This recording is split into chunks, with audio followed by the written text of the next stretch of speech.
तो हम लोगों ने लास्ट क्लास में क्या किया था, बैक्टीरियल डिजीजेस कर लिया था, हम लोग ह्यूमन डिजीज चैप्टर स्टार्ट कर चुके थे, जिसमें हम लोगों ने बैक्टीरियल डिजीज करे थे। कौन कौन से बैक्टीरियल डिजीज नाम बताओ? Cholera, tuberculosis, leprosy, syphilis, gonorrhoea, plague और बस इतनी बताइए। 9 बताएंगे। 9 कौन कौन सी? टीबी, टाइफाइड और कॉलरा, प्लेग और इसके बाद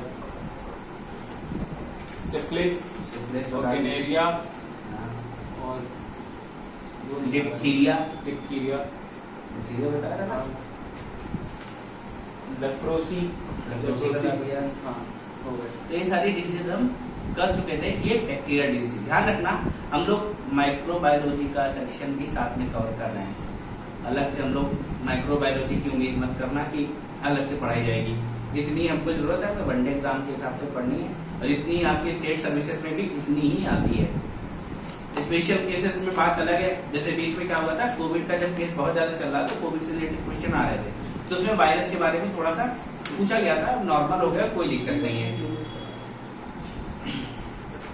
ठीक है। और उसी में मैंने आपको कुछ इन्फेक्शियस डिजीज भी बता दिए थे, कौन कैसे फैलता है ये भी बताया ना, कि कौन सा कॉन्टेगियस है कौन सा नहीं है। अब इसके बाद हम लोग पढ़ेंगे वायरल डिजीज, यानी वायरस से होने वाली बीमारियां।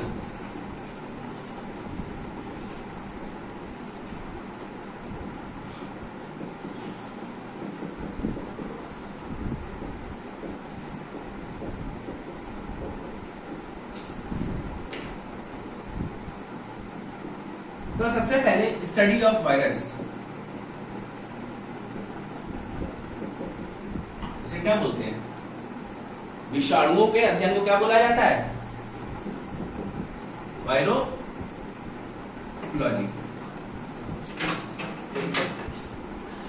अब ये जो वायरस होते हैं, वायरस जब तक आपकी बॉडी के बाहर होते हैं तब तक ये क्या होते हैं? इनएक्टिव रहते हैं, नॉन लिविंग की तरह काम करते हैं। या जब तक ये बॉडी के बाहर रहेंगे, इनको कोई सोर्स नहीं मिलता, तब तक कैसे हैं? नॉन लिविंग रहते हैं। फिर क्या होता है, अचानक से ये किसी बॉडी पे पहुंच गए, किसी बॉडी के ऊपर पहुंचे तो क्या हो जाएंगे? ये तुरंत एक्टिव हो जाते हैं। और जिस सेल से ये एक्टिव हो गए हैं, जिस सेल के ऊपर ये बैठे थे जाके, उस सेल को कहा जाता है होस्ट सेल, ठीक है। तो क्या पहले कैसा बिलीव कर रहे थे, बिहेव कर रहे थे? Non living. फिर जब किसी होस्ट सेल पे गए तो ये कैसा बिहेव करने लगे? लिविंग। तो आपने क्या देखा, ये लिविंग और नॉन लिविंग के बीच में कनेक्शन बना रहे हैं, बना रहे ना। पहले एक बार नॉन लिविंग थे, लेकिन जैसे ही होस्ट सेल पहुंचे ये लिविंग काम करने लगे, और इन्होंने क्या किया, ये वहां बैठते ही इन्होंने रिप्रोडक्शन स्टार्ट कर दिया। इतना रिप्रोडक्शन किया कि वहां की सेल्स को खत्म करने लगे, वहां पे सेल्स से खुद को रिप्लेस करने लगते हैं बॉडी में। तो ऐसे केस में क्या होगा, हम बीमार पड़ने लगते हैं। इसीलिए वायरस को कहा जाता है link between living and non living. Viruses are link between living and non-living virus. विषाणु जो होते हैं सजीवों और निर्जीवों के बीच में क्या है? लिंक है, संबंध स्थापित कर रहे हैं। कोई दिक्कत यहां तक? ठीक है। अच्छा, हु डिस्कवर्ड वायरस?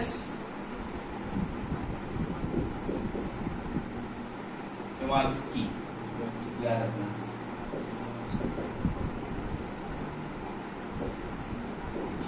किसने डिस्कवरी की है? Viruses are discovered by Ivanovsky. ठीक।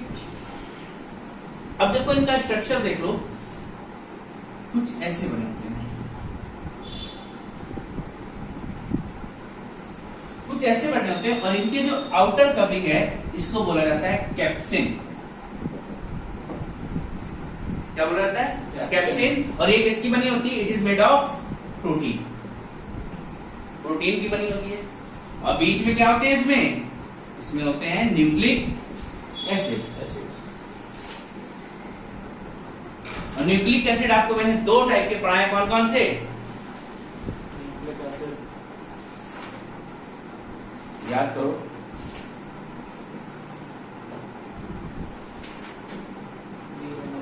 डीएनए और आरएनए, भूलो नहीं प्रभु, याद रखो, डीएनए और आरएनए।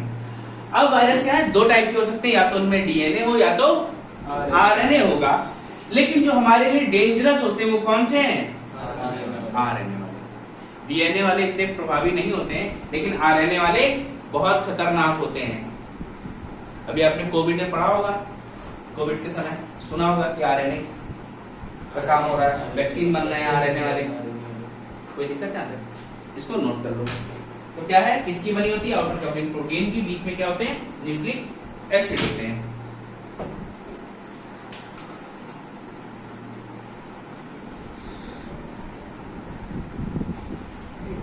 अब इसके बाद जो पहला वायरस खोजा गया था वो कौन सा था?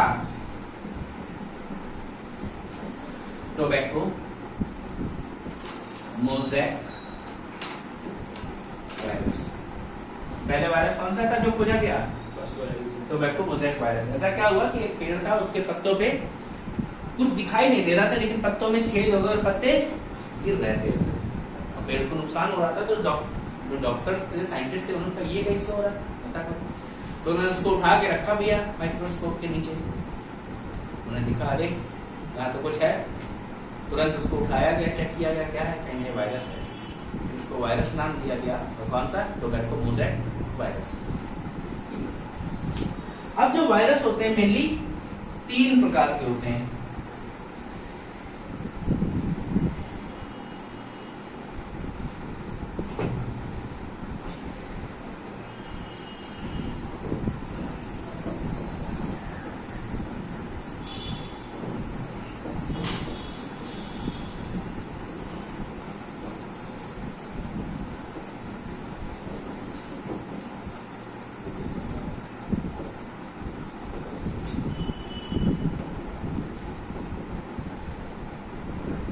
विषाणु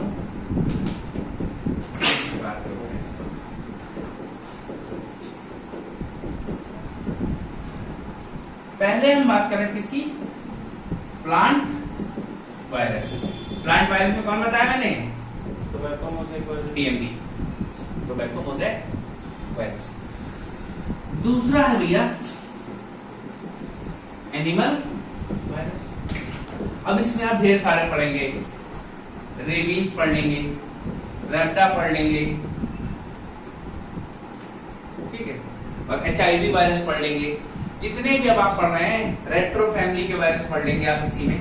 सारे एनिमल्स यानी या ह्यूमंस में पढ़ने वाली बीमारियों को हम कहाँ पढ़ लेते हैं? एनिमल वायरस में। मतलब वो कौन सी? वो भी सिर्फ वायरस से होने वाली। तीसरा है कौन सा? बैक्टीरियो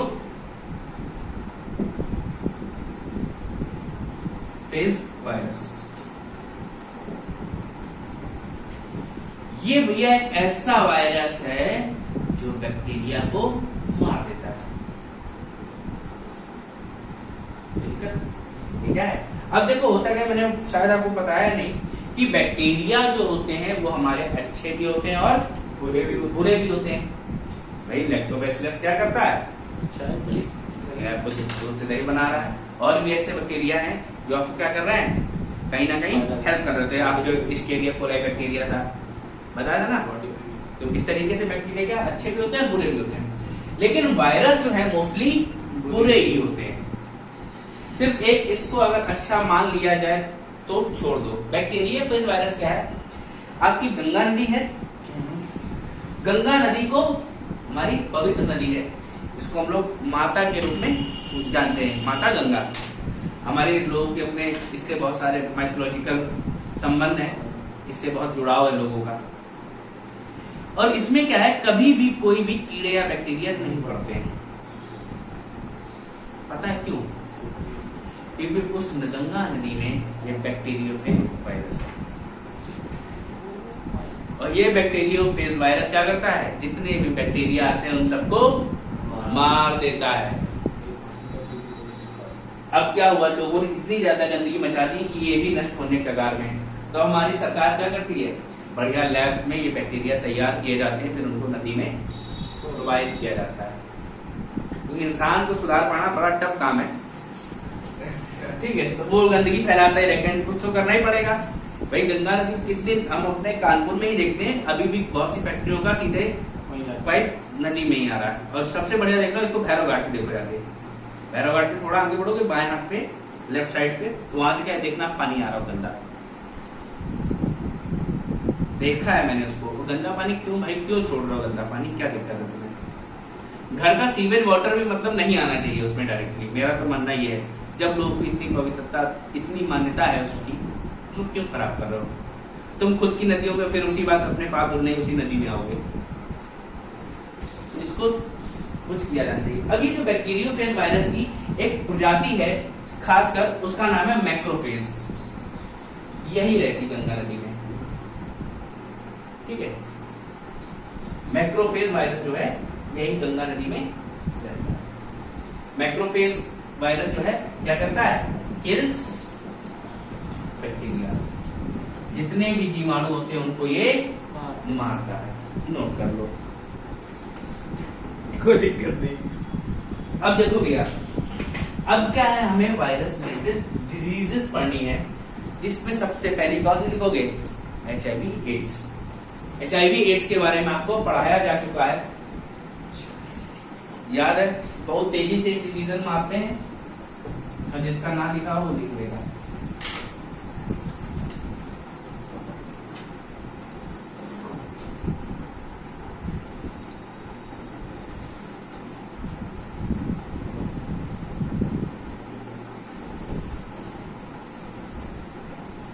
HIV एड्स की बात करें तो इसका फुल फॉर्म ये बताएगा, बता ना कुछ फुल फॉर्म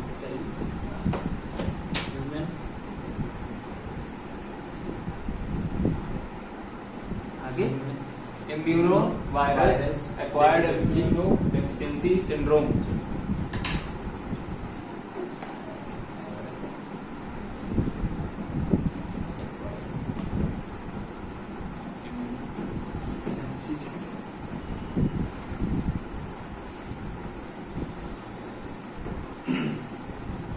HIV एड्स का फुल फॉर्म है human immuno deficiency virus acquired immuno deficiency syndrome. अच्छा, वर्ल्ड एड्स डे कब मनाया जाता है? 1 दिसंबर। 1 दिसंबर याद रखना भैया।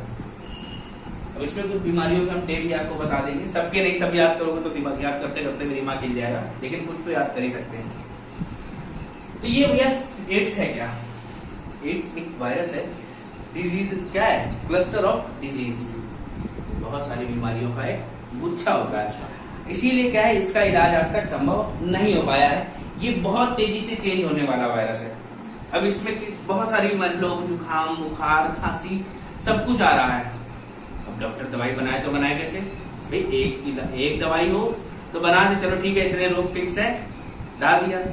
अभी कोविड में क्या देख रहे थे आप, अल्फा वर्जन, डेल्टा वर्जन, जितने सारे वर्जन आते जा रहे हैं, डॉक्टर ये परेशान क्या क्या बनाए।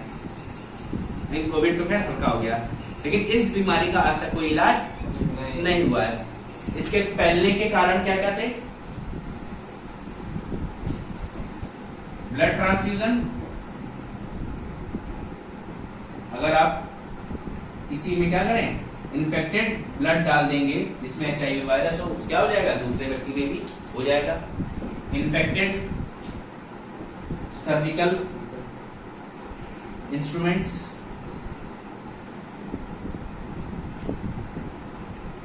एंड नीडल्स, ये एक STD भी है, सेक्सुअली ट्रांसमिटेड डिजीज है।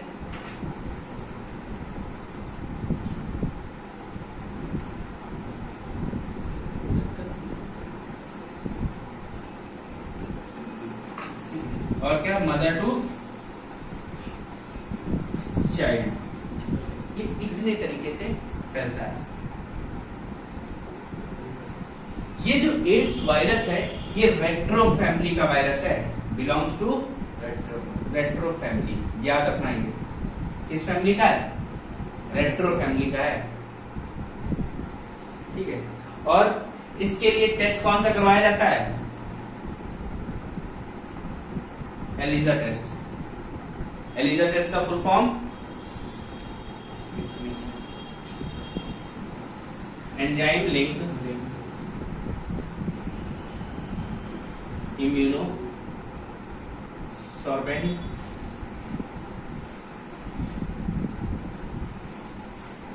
ऐसे। कोई दिक्कत? एंजाइम लिंक इम्यूनो सॉर्बेंट ऐसे, ये क्या है? एक एड्स के लिए टेस्ट करवाया जाता है। लेकिन ये क्या है? ये आपको कंफर्मेशन नहीं दे पाता, कंप्लीट कंफर्मेशन नहीं हो पाता है, इसलिए कंप्लीट कंफर्मेशन के लिए दूसरा टेस्ट करवाया जाता है, जिसका नाम क्या है? याद करो, बताओ, जल्दी बताओ।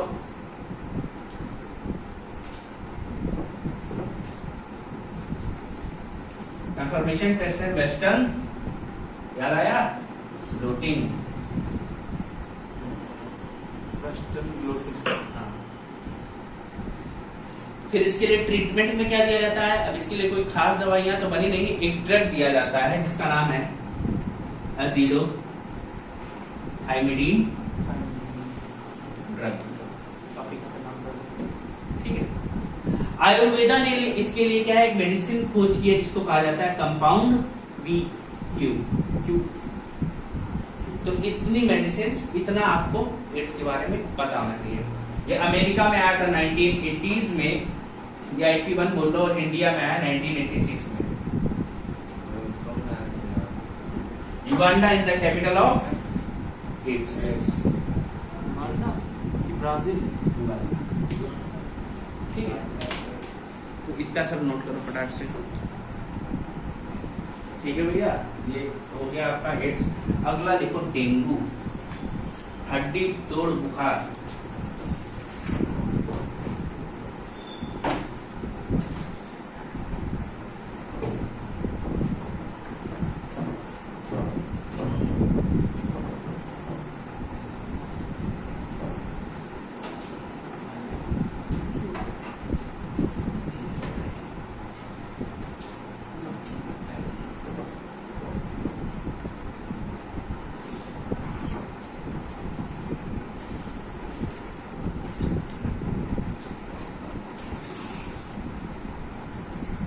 हड्डी तोड़ बुखार, तो भैया ये तुम लोग बहुत इसका नाम सुना होगा, ठीक है।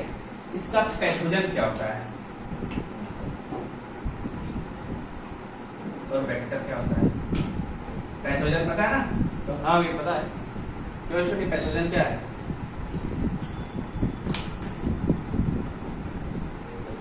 पीयूष,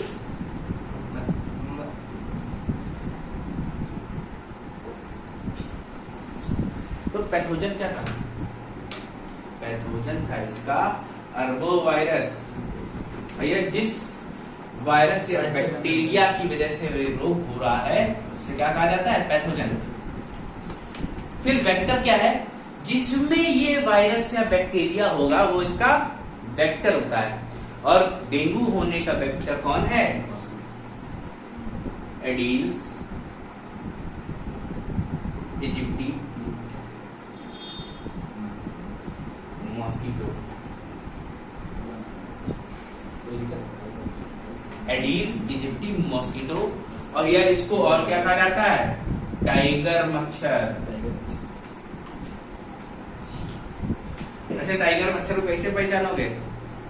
साइज में बड़ा होता है, जब मच्छर पकड़ोगे तो उसमें ब्लैक एंड व्हाइट स्ट्रिप्स होंगे। अच्छा, जबरा बोलना चाहिए। ठीक है, अब ध्यान रखना जो मच्छर हैं वो कौन सी? हमेशा फीमेल मॉस्किटो ही काटती हैं। ध्यान रखना, मेल कभी किसी को परेशान नहीं करते हैं, समझ रहे हो? इसके जो फीमेल्स हैं ये क्या है? एक खास मौसम में ही ज्यादा ब्लड लोग से लेने का प्रयास करती है। क्यों? क्योंकि उस समय क्या होता है, तुम देखते हो जब डेंगू आता है तो एक खास समय पे आता है। उस समय पे ये होती है प्रेग्नेंट। जब ये मच्छर प्रेग्नेंट होती है तो इनके गर्भ में जो बच्चा पल रहा है उसको चाहिए पोषण। उस पोषण के लिए अपने बच्चे के लिए भोजन लेने आती है, जो कहाँ है, हमारे ब्लड में। तो थोड़ा दया भाव रखें और खुद को बीमार करें, ऐसा वो मच्छर कहना चाहती है। भैया बिल्कुल भी ना रखें, क्योंकि क्या होता है, डेंगू से लगातार इस बार बहुत ज्यादा मौतें पड़ रही हैं भारत में। देख लो, हम लोग देख रहे हैं लगातार हॉस्पिटल में बेड नहीं मिलते हैं। लास्ट ईयर एक फ्रेंड बीमार था, तो जब मैं गया तो हॉस्पिटल के जो कॉरिडोर होता है बाहर, वहां तक उन लोगों ने बेड लगा रखे थे, एक बेड में 2-2 लोग। प्राइवेट हॉस्पिटल्स की यह हालत थी, सरकारी का तो भूल ही दो। तो किससे होता भैया, फीमेल एडिस इजिप्टी मॉस्किटो या टाइगर मॉस्किटो। अब इसमें क्या होता है, इसमें आपका बोन्स ज्वाइंट्स में पेन होता है, ज्वाइंट पेन होगा, और प्लेटलेट्स बहुत ज्यादा कम होने लगती हैं। यही तो बताया गया आपको, ठीक है। और क्या हो जाता है इसमें, आपको फीवर बहुत ज्यादा आएगा, हाई फीवर। कोई दिक्कत?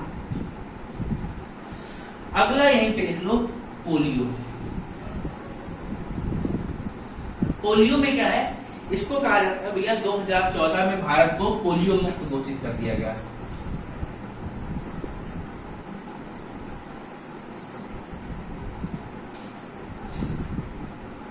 ठीक है, 2014 में भारत को पोलियो मुक्त घोषित कर दिया गया, और इसका वायरस है जो पैथोजन है वो कौन सा है, पोलियो वायरस है। कोई दिक्कत? ठीक है।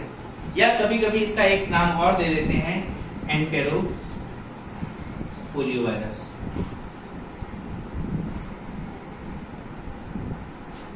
पोलियो डे कब मनाया जाता है,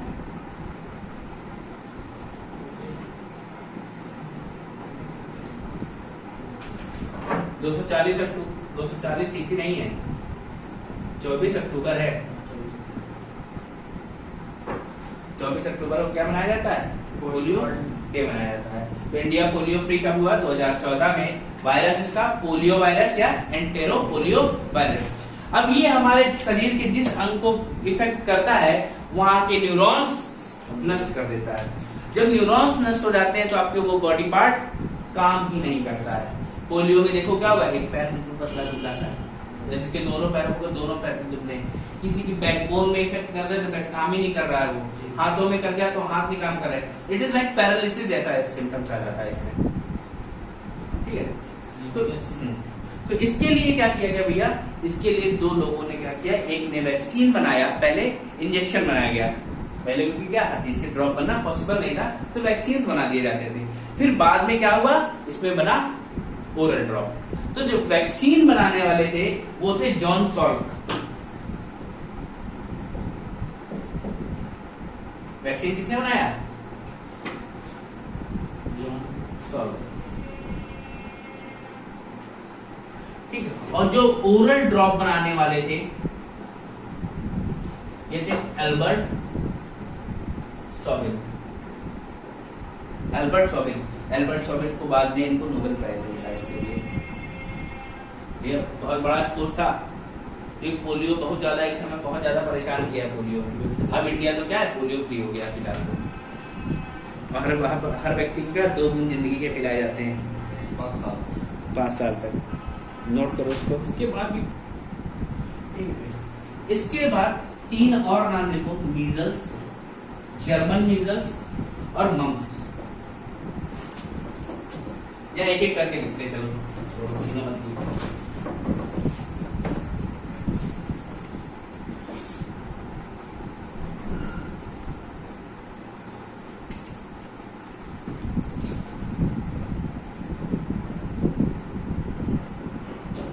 मीजल्स, या इसको हमारे यहाँ कहा जाता है खसरा।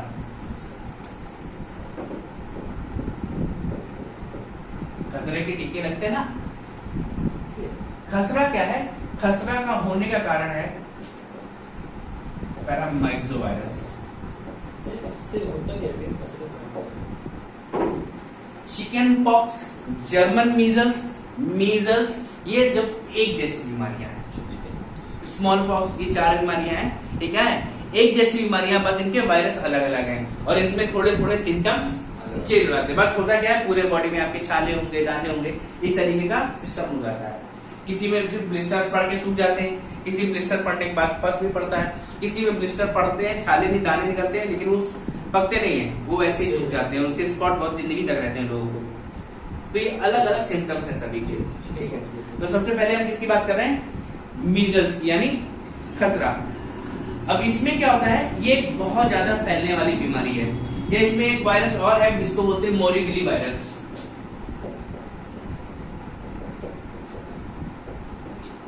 ठीक है, पैरामाइक्सो वायरस या मोरीबिली वायरस किसी को बोल दिया जाता है। ये कैसी बीमारी है, कॉन्टेगियस, यानी संक्रामक रोग है। हाँ, इट इफेक्ट्स इंटेस्टाइन, या क्या करता है, इंटेस्टाइन को इफेक्ट करता है, that means your digestive system.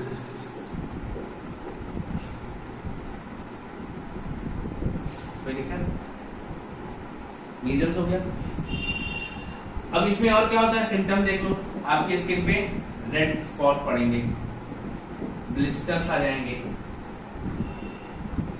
ठीक है।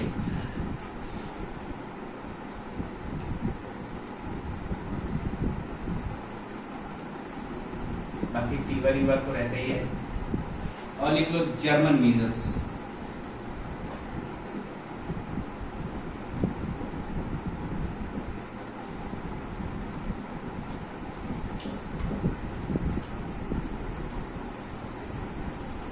जर्मन मीजल्स का जो पैथोजन है वो है रूबेला वायरस।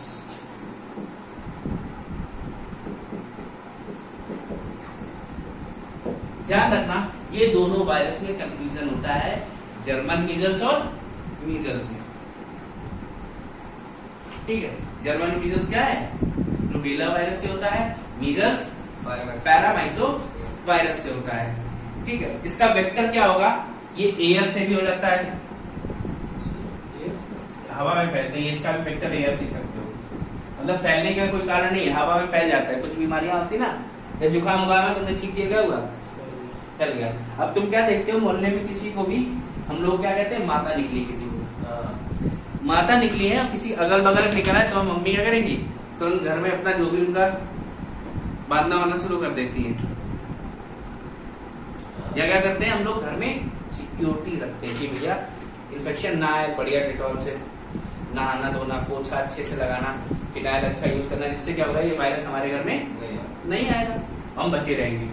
क्योंकि क्या है, ये बीमारियां बहुत तेजी से फैलती है, अगर घर में एक को हो गया तो सबको हो जाए, इस तरीके से रहता है। तो जर्मन मीजल्स क्या है, रूबेला वायरस से फैलती है, वेक्टर इसका एयर है। इसमें बस ध्यान रखना, स्किन में रेड स्पॉट के साथ आपको अनीमिया हो जाएगा। अनीमिया मतलब खून की कमी हो जाएगी और बॉडी में ऑक्सीजन की कमी होने लगती है। और जब ऑक्सीजन की कमी होगी तो आपकी बॉडी कैसी पड़ने लगेगी, ब्लू या ब्लैक, जो भी स्पॉट पड़ने लगते हैं। कोई दिक्कत। अगला है मम्प्स, यानी गलसुआ। इसका नाम बहुत सुना होगा तुम लोगों ने, सुना है कि नहीं सुना है? हाँ, ये आपको क्या होता है, यहाँ पे होती है आपकी parotid gland. Parotid salivary gland बताई थी, सबलिंगुअल पैरोटिड, ये सब नाम सुने थे। तो जो आपकी पैरोटिड सलाइवरी ग्लैंड है उसमें स्वेलिंग आ जाती है, और इसका वेक्टर होता है ऑर्थो रूबेला वायरस।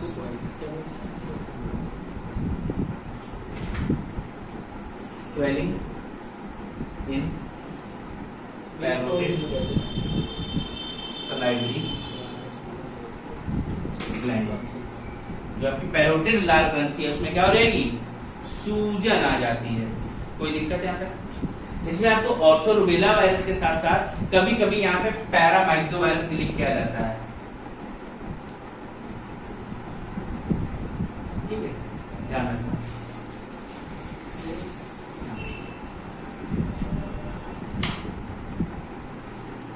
अब इन तीनों के लिए एक खास चीज है, वो क्या है? 11 से 12 माह के बीच में बच्चे को टीका लगता है MMR नाम का। कब? 11 से 12 मंथ के बच्चे को। एक M है मम्स या मीजल्स, दूसरा है मम्स, तीसरा है रूबेला। ये भैया आपका हो गया 3 बीमारियां और कौन कौन सी? मीजल्स, जर्मन मीजल्स और मम्स। मीजल्स पैरामाइक्सो वायरस या morbilli virus, German measles rubella virus और मम्स ऑर्थो रूबेला वायरस या पैरामाइक्सो वायरस। ठीक है, तो इसको नोट कर लो। ठीक है भैया, तो MMR क्या है? MMR इसका वैक्सीन है जो कि 11 से 12 महीने में लगता है मीजल, मम्स और रूबेला वायरस के लिए। तो भैया ये आपकी कुछ वायरस के डिजीज हो गई हैं, बाकी बची हुई आपकी कल करवा दी जाएंगी।